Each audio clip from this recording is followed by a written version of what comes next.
Selamat pagi, Bapak, Ibu, dan Saudara sekalian.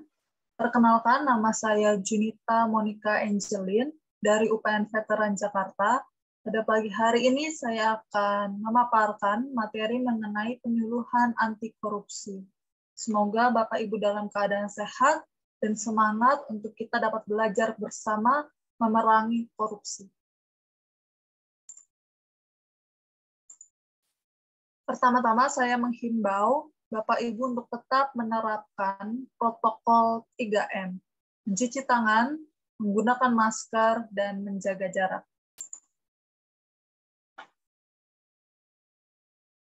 Pertama, kita mulai dari definisi korupsi, yang secara harafiah adalah kebusukan, keburukan, kebejatan, ketidakjujuran, dapat disuap, tidak bermoral, dan penyimpangan dari kesucian. Korupsi sendiri berasal dari bahasa Latin. Terdapat 7 kelompok tindakan korupsi. Yang pertama, kerugian keuangan negara, suap-menyuap, penggelapan dalam jabatan, pemerasan, perbuatan curang, benturan kepentingan dalam pengadaan, dan terakhir gratifikasi.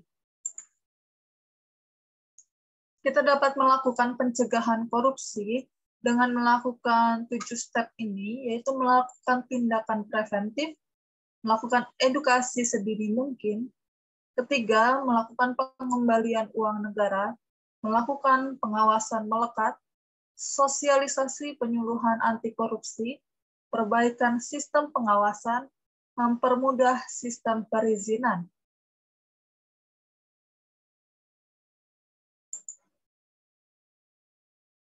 Role model dari negara anti korupsi misalnya ada Denmark dan juga ada Singapura.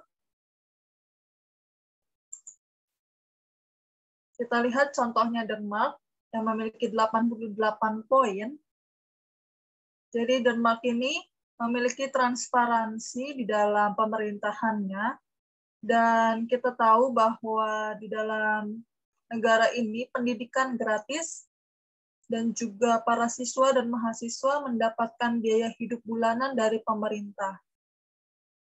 Biaya pengobatan di Denmark juga gratis, bahkan WHO memasukkan Denmark sebagai negara paling mudah berbisnis di Eropa. Sedangkan di Asia, kita bisa lihat ada Singapura dengan poin 85 di tahun 2021. Di Singapura sendiri, dia menerapkan undang-undang untuk mencegah korupsi, yaitu ada 2 undang-undang, dan di sini birokrasinya efisien dan efektif, di mana ini memudahkan masyarakat Singapura dalam melakukan bisnis atau kegiatan berusaha.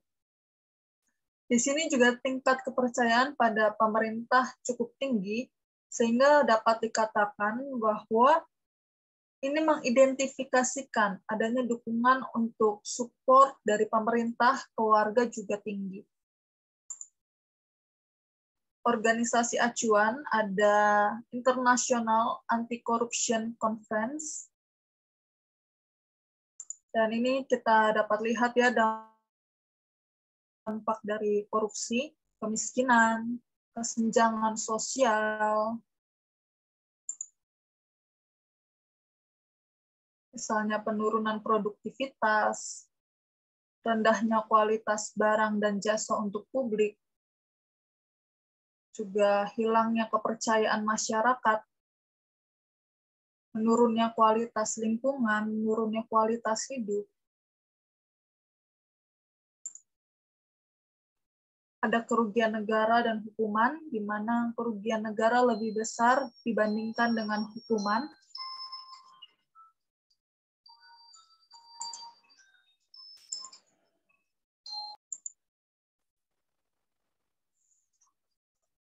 Oke, next.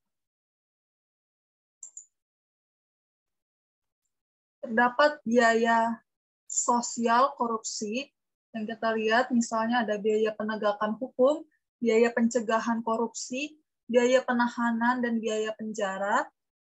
Dan yang terakhir, misalnya ada seperti biaya pengadilan dan biaya jaksa.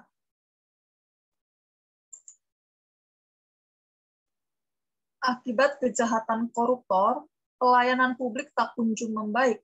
Pelayanan kesehatan mahal, biaya pendidikan mahal, masyarakat yang hidup di bawah garis kemiskinan semakin tinggi, dan meningkatnya besaran pajak juga biaya sosial korupsi. Ini terdapat teori penyebab korupsi, misalnya ada teori willingness and opportunity. Jadi ini terjadi karena adanya kesempatan dan peluang. Korupsi juga dapat terjadi karena ada motivasi pelaku untuk mencukupi kebutuhannya atau untuk mengingini untuk memperkaya dirinya sendiri.